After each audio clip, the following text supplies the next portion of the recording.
Hello കൂട്ടുകാരെ, ഈ വീഡിയോയിലൂടെ റാഫേൽ ഉടമ്പടിയെ പറ്റി പറയാനാണ് ഞാൻ ആഗ്രഹിക്കുന്നത്. റാഫേൽ എന്ന യുദ്ധവിമാനത്തെ പറ്റിയും അതിന്റെ പിന്നിലെ വിവാദങ്ങളെ പറ്റിയും നാം ടിവിയിലൂടെയും പത്രമാധ്യമങ്ങളിലൂടെയും ധാരാളം കേട്ടിട്ടുണ്ട്. എല്ലാം കേട്ട് ആരുടെ ഭാഗത്താണ് ശരി, ആരുടെ ഭാഗത്താണ് തെറ്റ് എന്ന് നമുക്ക് തീർപ്പ് കൽപ്പിക്കാൻ കഴിയാത്ത ഒരു അവസ്ഥയിലാണ്. എന്നാൽ ഈ വീഡിയോയിലൂടെ ഞാൻ എരിവും പുളിയുമില്ലാതെ വസ്തുതകൾ മാത്രം നിങ്ങളുടെ മുന്നിൽ കൊണ്ടുവരാനാണ് ഉദ്ദേശിക്കുന്നത്.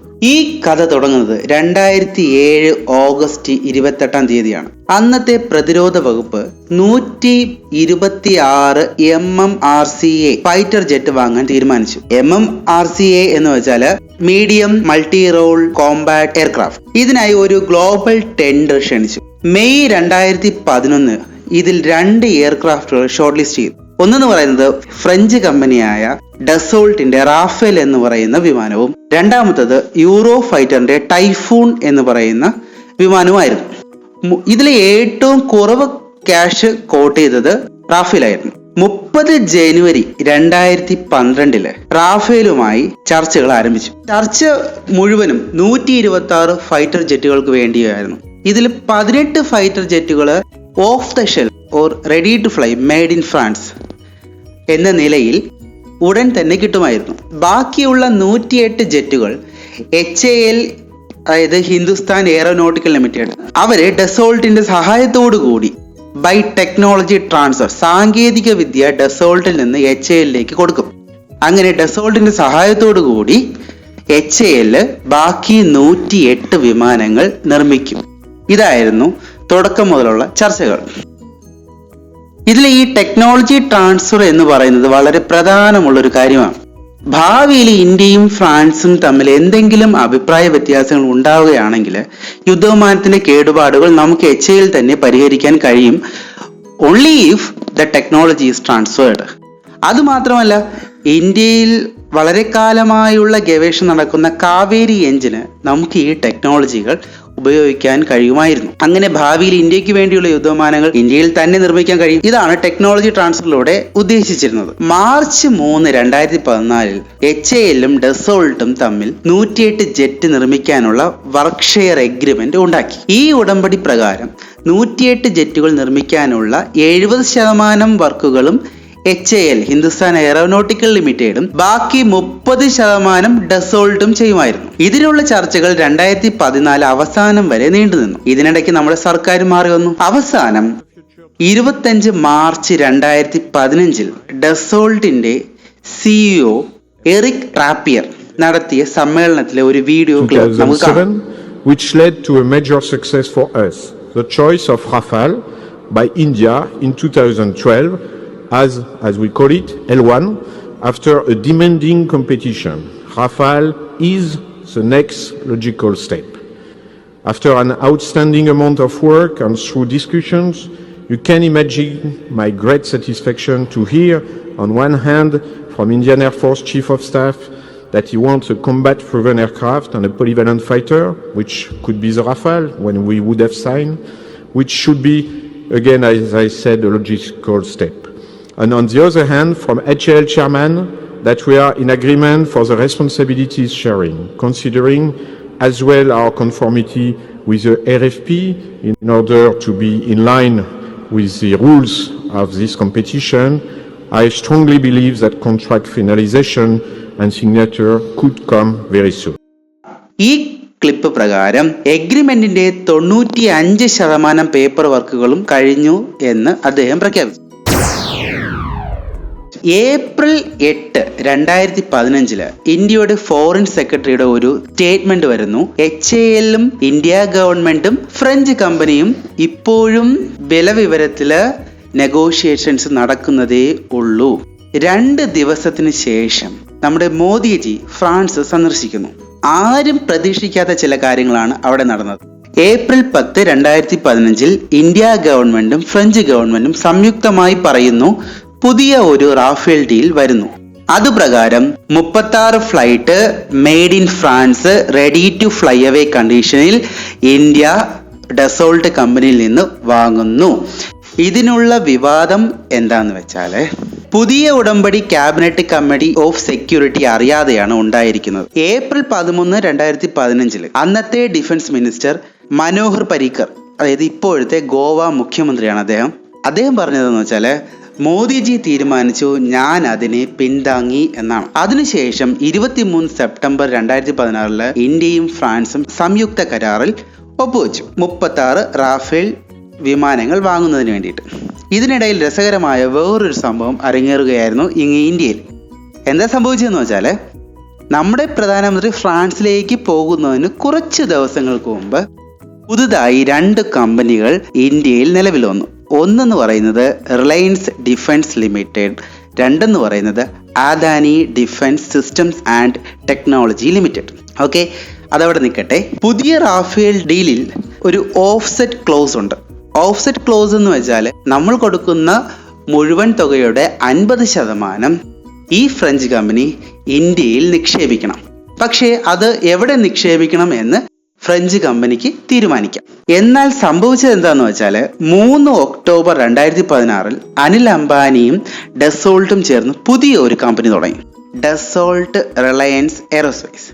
21 ജൂൺ 2017 ബിസിനസ് ലൈനിലെ ഒരു റിപ്പോർട്ട് അനുസരിച്ച് 50% ഓഫ്സെറ്റ് തുകയായ ഏകദേശം 30,000 കോടി രൂപ, അതിൽ 21,000 കോടി രൂപ റിലയൻസിന്റെ കമ്പനിയിൽ ഡസോൾട്ട് നിക്ഷേപിക്കാൻ പോകുന്നു. 21 സെപ്റ്റംബർ 2018 ഈ ഇഷ്യൂ വീണ്ടും വലുതായി. എന്താ നടന്നതെന്ന് വെച്ചാൽ ഫ്രാൻസിന്റെ പഴയ പ്രസിഡന്റായ ഫ്രാങ്കോയിസ് ഹൊളാണ്ടെ ഒരു ഇന്റർവ്യൂവിൽ പറഞ്ഞു, 30,000 കോടി രൂപ റിലയൻസിൽ നിക്ഷേപിക്കണം എന്ന് ആവശ്യപ്പെട്ടത് മോദി ഗവൺമെന്റ് ആണ്.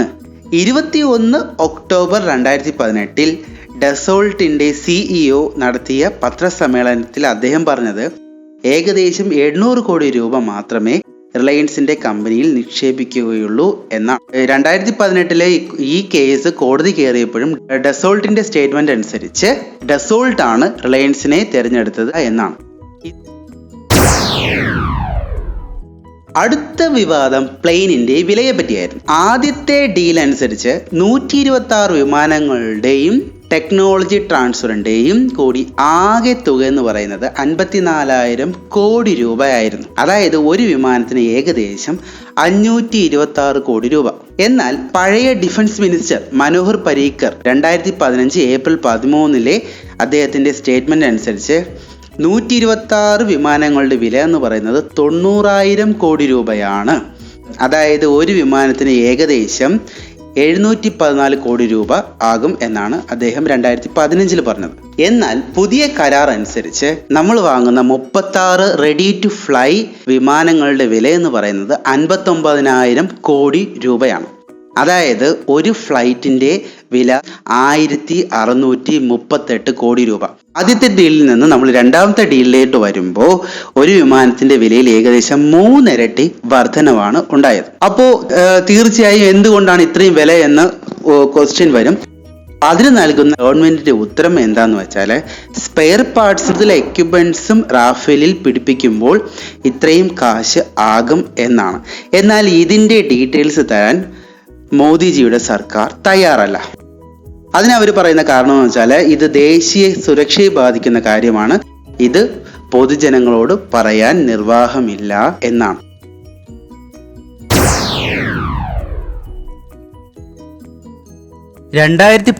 സെപ്റ്റംബർ 5 റാഫേൽ ഡീലിന്റെ വിശദാംശങ്ങൾക്കായി 4 പൊതു താൽപര്യ ഹർജികളാണ് സുപ്രീം കോടതിയിൽ എത്തിയത്. അങ്ങനെ സുപ്രീം കോടതി റാഫേലിന്റെ ഡീറ്റെയിൽസ് സീൽ ചെയ്ത കവറിൽ സമർപ്പിക്കാൻ ഗവൺമെന്റിനോട് ആവശ്യപ്പെട്ടു. 12 നവംബർ 2018 ഗവൺമെന്റ് റാഫേലിന്റെ വിവരങ്ങൾ അടങ്ങുന്ന കവർ കോടതിയിൽ സമർപ്പിച്ചു.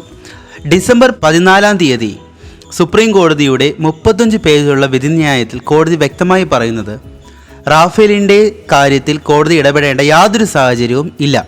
ഇത് കോടതി പരിധിയിൽ വരുന്ന കാര്യമല്ല. എത്ര രൂപ കൊടുക്കണം കൊടുക്കണ്ട എന്ന് ഗവൺമെന്റിനോട് പറയാനുള്ള അധികാരം കോടതിക്കില്ല. We find no reason for any intervention by this court in this case. ഈ കൂട്ടുകാരെ, എല്ലാ വിവാദങ്ങളും ഇവിടെ തീരേണ്ടതായിരുന്നു. പക്ഷേ ഒരു ചെറിയ പ്രശ്നം ഉണ്ടായി. എന്താ പ്രശ്നമെന്ന് വെച്ചാൽ സുപ്രീം കോടതി വിധിയിൽ ഒരു ഫാക്ച്വൽ എറർ ഉണ്ടായി. വിധിന്യായത്തിലെ 25ാമത്തെ പോയിന്റിൽ കോടതി പറയുന്നത് the pricing details have however been shared with the Comptroller and Auditor General. The report of the CAG has been examined by the Public Accounts Committee. Only a redacted portion of the report was placed before the Parliament and is in public domain. അതായത് വിലയുടെ details CAGയുമായി share ചെയ്തിട്ടുണ്ട്. CAG വിവരങ്ങൾ പരിശോധിച്ച് അതിൻ്റെ report public accounts കമ്മിറ്റിക്ക് കൈമാറിയിട്ടുണ്ട്.